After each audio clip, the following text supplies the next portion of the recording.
Hey guys, welcome to week 16 of Samachar Manthan. We will be covering environment and science and tech related news here. The first topic is saving the world by capturing emissions. Now, all around you, whenever you read any editorial on the issue of global warming, all kinds of doomsday predictions are being made. But despite all that gloomy scenario, we can still limit the increase in global temperatures, and this will require not only reduction of carbon emissions but also capturing the existing emissions. We have a few important things here. The first point says that even if we were to stop producing any carbon dioxide today, the earth will still have an increase of about 0.6 degrees Celsius compared to pre-industrial levels. The second important thing is that the hottest year on record without an El Nino was 2017. Important point, can be asked in exam. And the third point is a revision of aims of your Paris Agreement, which is to limit the increase in average temperatures to 2 degrees in the short term and 1.5 degrees Celsius in the long term compared to pre-industrial levels. And this aim of Paris Agreement is under serious threat today. The next section talks about how we can reduce carbon emissions. So, the first step is strengthening renewable energy. These are simple points, please go through them yourselves. The second is shifting from oil based to electricity based logistics. The next point is using carbon capture technologies. In this, specifically for this information is important that despite the technology for carbon capture being available, these initiatives have floundered in the past because of lack of markets. Okay, so this is something that can be asked in prelims. Other than that, the points are very simple. You can read them yourself. And also, seaweed farming is important. So seaweed has got exceptional ability to capture CO2 from the oceans and produce biodigested methane. Now this biodigested methane can be used as a substitute for natural gas. So very important point, can be asked in prelims. The other point is very simple, you can read it yourself. And finally we have the way forward. The next topic is India-France to collaborate on Gaganyaan mission. The only important point is the first one. It reads that CNES is the French space agency, and this agency will be sharing its experience of human spaceflight, which was the mission Proxima. So that is all in this topic. All these points are only an elaboration of the first point. And coming to back to basics about Gaganyaan mission, I have already covered it twice in two separate videos previously, so I'll not be repeating the points here. You can go through these yourselves. The next topic is government plans geotagging to crack down on shell companies. The government is planning to make companies geotag their registered offices. The first thing that you need to understand is what is geotagging. This is important for both prelims as well as for mains. So, geotagging is adding geographical information in the form of metadata. Now, both these things are important. That is, adding geographical information, and secondly, this is added in the form of metadata. Now, geographical information includes not just location. Location will mean latitude and longitude, but it can also include other things like altitude, distance, and place names. Most commonly, geotagging is used for photographs, but it can be used for other purposes as well. And the primary benefit of geotagging is to identify the exact location of whatever thing has been geotagged.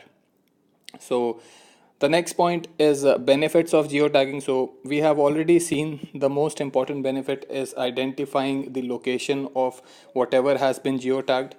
And in this particular topic, it will help in identifying clusters of companies with the same address and it is going to help in preventing abuse of the laws and regulations, and through which companies inflate their costs, they launder money.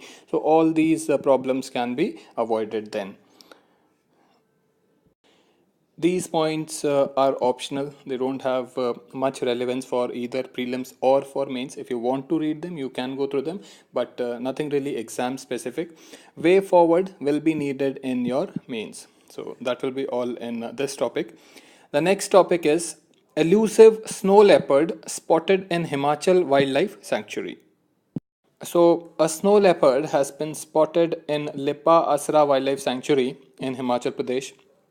So, besides this wildlife sanctuary, what becomes important is the rivers flowing around it, or more importantly, through it, the important mountain peaks, passes, if any, glaciers, if any.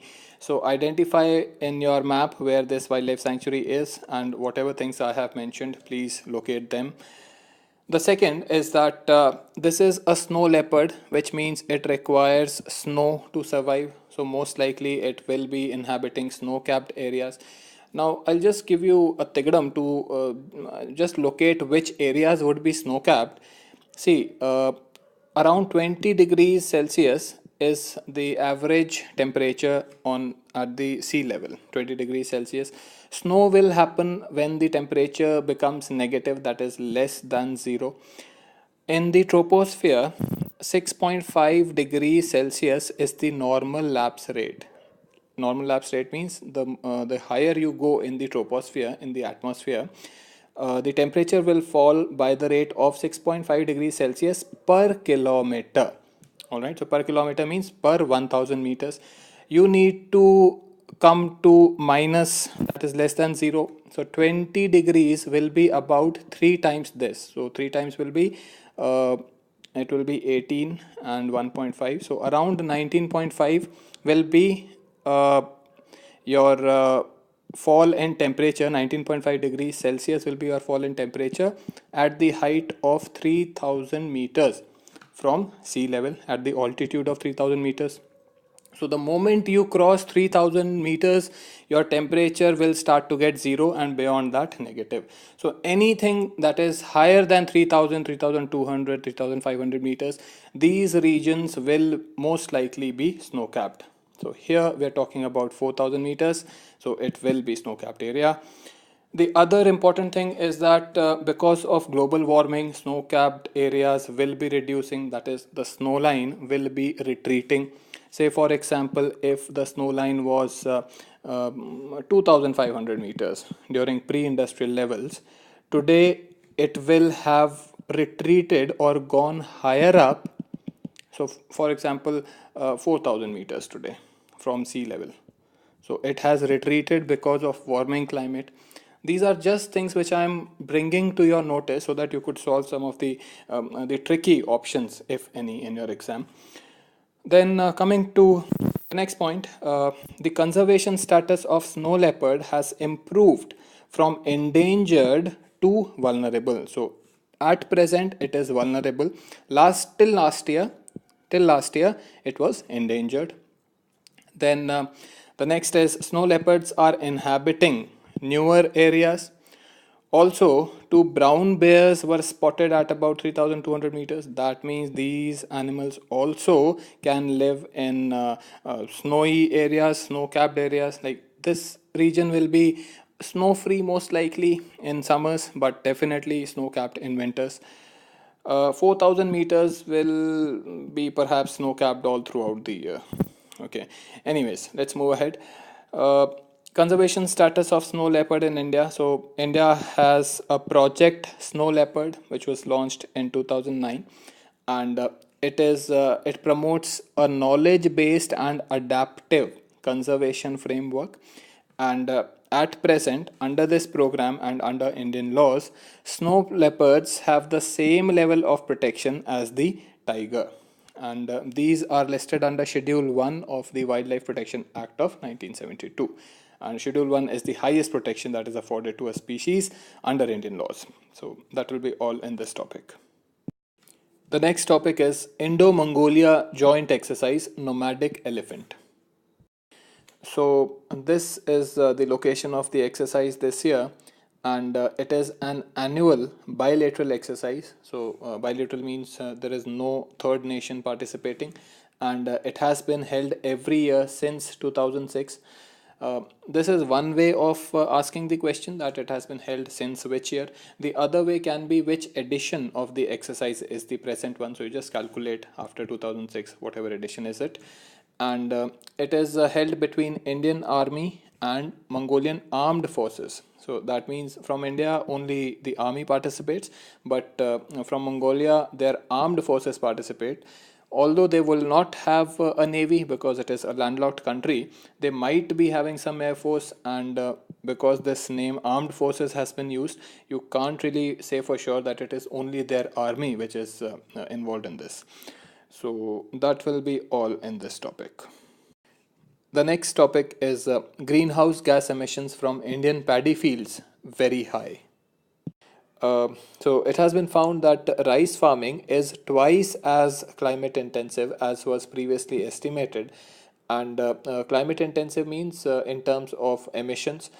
The second thing is that intermittently flooded rice farms are nitrous oxide intensive, and continuously flooded rice farms are methane intensive. That means there are two methods of rice farming. One is intermittent flooding, which produces a lot of nitrous oxide, and continuous flooding, which produces a lot of methane. So this thing can be asked in your exam.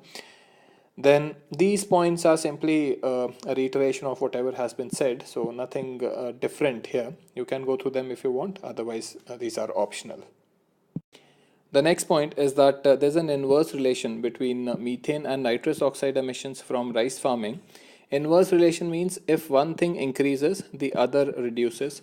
Now we can come to the next point, that techniques which reduce methane emissions can increase nitrous oxide emissions. So this is where the inverse correlation comes into play.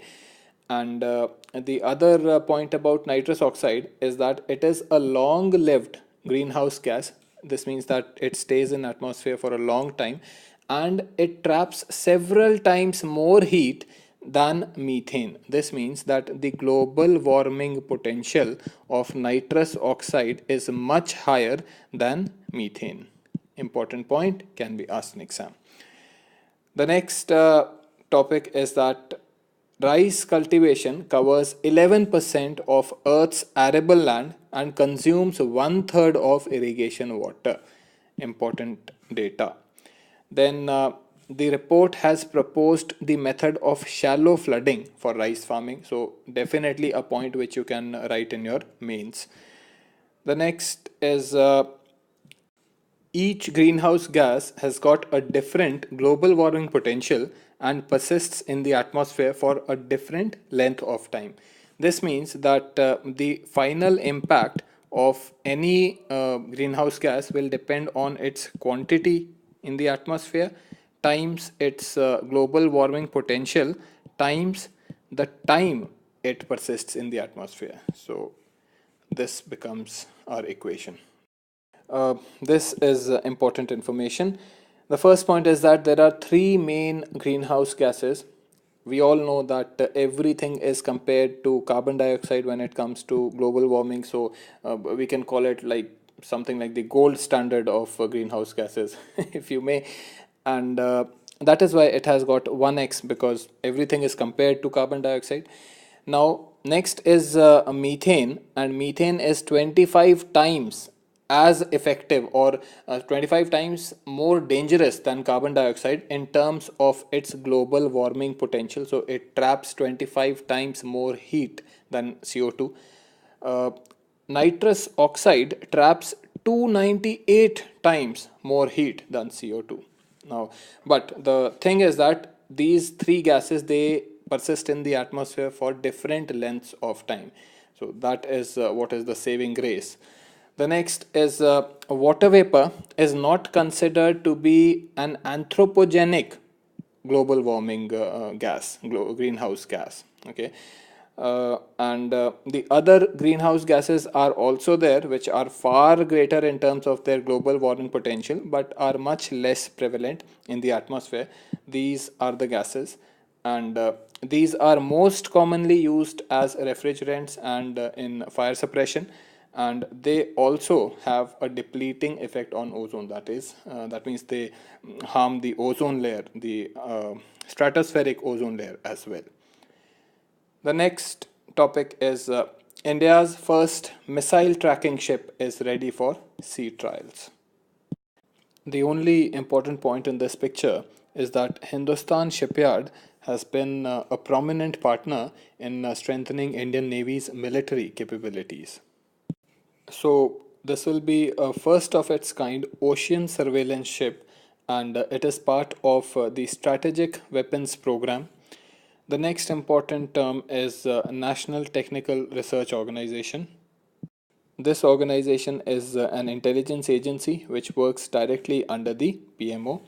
The next important point is that Vishakhapatnam is a strategic location on the east coast for the Indian Navy, and it is home for the shipbuilding center which is involved in the development of nuclear Arihant class submarines. The next topic is Model International Center for Transformative AI.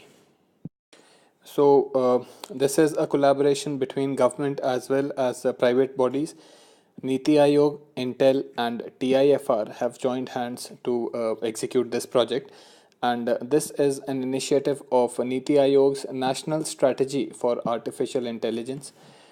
And the ICTAI is based in Bengaluru, and it will incubate artificial intelligence led solutions in three areas, that is healthcare, agriculture, and smart mobility. And lastly, it is going to help in development of policy regarding data storage, information security, privacy, and ethics.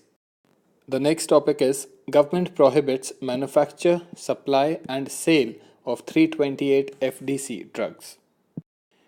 The first point is that FDC stands for fixed dose combination drugs. Now, these drugs are those which involve two or more active pharmaceutical ingredients. So, what happens is that it reduces pill burden of patients in a way that if, say, a certain patient needs to take two different pills or three different pills for a particular ailment, now the FDC will be such that these three pills will be made into a single pill which will have the same effect on the patient, and this will lead to improved medication compliance because the pill burden will be reduced. But the other side of the story is that it might, if it leads to adverse drug reaction, which pill or which ingredient was responsible for the adverse reaction, that becomes difficult to identify. The next point is that India's top drug advisory body is the DTAB, and the particular 349 FDCs which have been banned recently, they were banned because they were found to be made without due diligence, and this can potentially make them toxic. Finally, we have come to the end of this video, guys. I hope you liked it. Till next time, take care. Bye bye.